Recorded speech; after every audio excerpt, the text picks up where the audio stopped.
Hi everyone, in this video you'll learn what is CSS Flexbox and how it is used.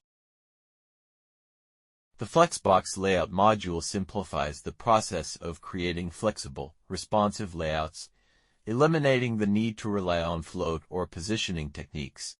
Before the introduction of the Flexbox layout module, web design primarily relied on four layout models. Block layout for structuring sections of a web page. Inline layout arranging text. Table layout for organizing two-dimensional table data. Position layout for placing elements with specific coordinates. Nowadays, most web designers use Flexbox. Now we'll look at a simple Flexbox example. Flexbox example. Here is a sample HTML and CSS code for a basic flexible layout. A flexible layout must have a parent element, with the display property set to flex. The preview of this example is a flex container represented by the gray area, having three flex items represented by these blue boxes. Key Flexbox properties. Here are the key Flexbox properties: flex direction, flex wrap, flex flow, justify content, align items, and align content. Now we'll look at each one of them with some examples. The flex direction property. The flex direction property determines the direction in which the flex container arranges its flex items. The column value stacks the flex items vertically from top to bottom, as shown in this preview. The column reverse value stacks the flex items vertically but from bottom to top, as shown in this preview. The row value stacks the flex items horizontally from left to right, as you can see in this preview. The row reverse value stacks the flex items horizontally but from right to left, as you can see in this preview. The flex wrap property.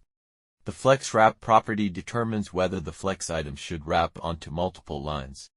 As you can see in this code, the wrap value for flex wrap makes the flex items wrap if necessary, as shown in this preview.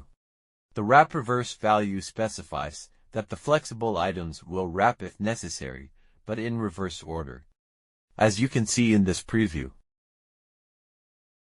The no wrap value specifies that the flex items will not wrap, which is the default behavior, as you can see in this preview. The flex flow property. The flex flow property is a shorthand that sets both the flex direction and flex wrap properties, as you can see in this code, and you can see the preview here. The justify content property. The justify content property is used to align the flex items horizontally. The center value aligns the flex items at the center of the container, as you can see in this preview. The flex start value aligns the flex items at the beginning of the container, as you can see in this preview. This is default behavior. The flex end value aligns the flex items at the end of the container, as you can see in this preview. The space around value distributes the flex items with equal space before, between, and after them, as you can see in this preview. The space between value displays the flex items with space between the flex items, as you can see in this preview. The align items property.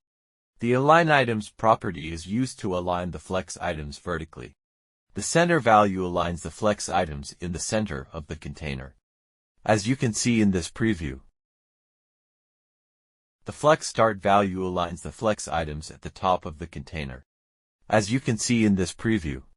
The flex end value aligns the flex items at the bottom of the container, as you can see in this preview. The stretch value stretches the flex items to fill the container, as you can see in this preview. This is the default behavior. The baseline value aligns the flex items where the baseline of their content aligns. As you can see in this preview, we have used varying font sizes to show that the items are aligned according to the text baseline. The align content property. The Align Content property is used to align the flex line. We have used a container that is 300 pixels high and has the Flex Wrap property set to wrap to better illustrate the Align Content property. The space between value displays the flex lines with equal space between them, as shown in this preview. The space around value displays the flex lines with space before, between, and after them, as you can see in this preview. The stretch value expands the flex lines to fill the remaining space, as shown in this preview. This is the default behavior. The center value displays the flex lines in the middle of the container, as shown in this preview. The flex start value displays the flex lines at the start of the container, as shown in this preview. The flex end value displays the flex lines at the end of the container, as shown in this preview.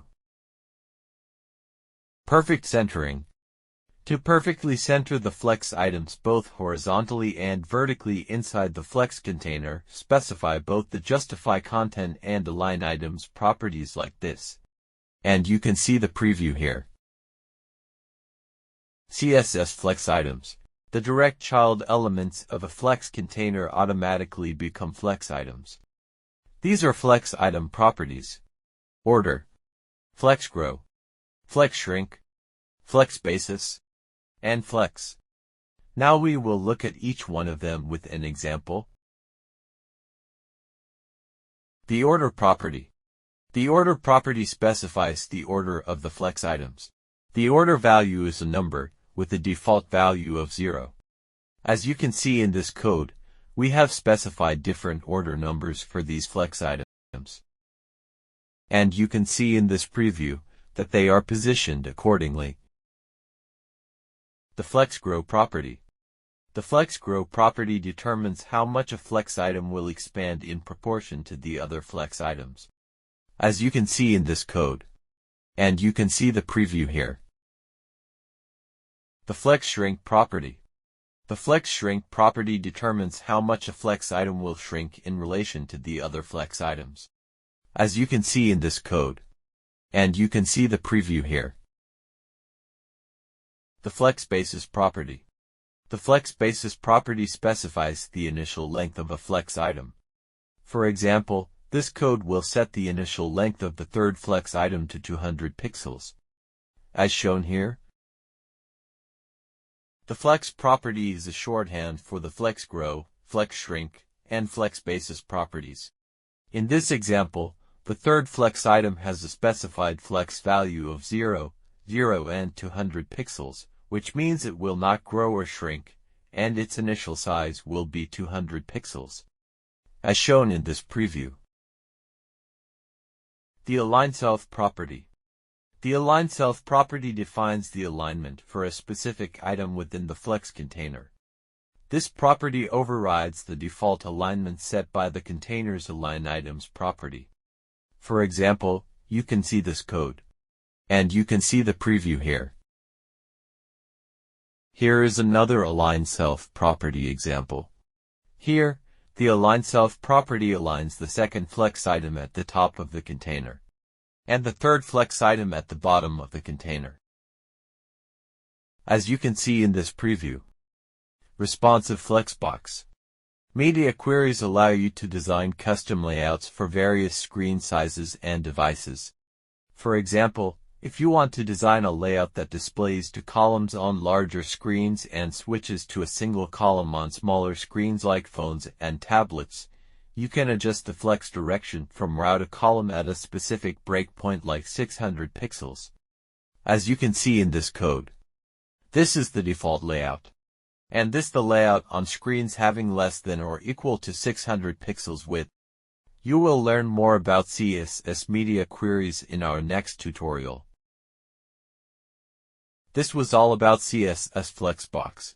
Please check the video description for more information. Also, don't forget to subscribe to our YouTube channel for more tutorial videos.